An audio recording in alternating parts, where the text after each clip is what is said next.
My name is Shumaila. I will not talk about the topic is our planet is the only place where all the living organisms live, and it is up to us to take care of it for future generations.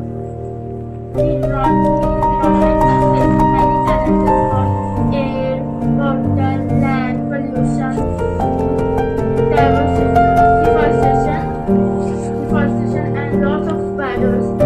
These issues are not only harming the planet but also impacting our health of well-being. We can all make a difference by making small changes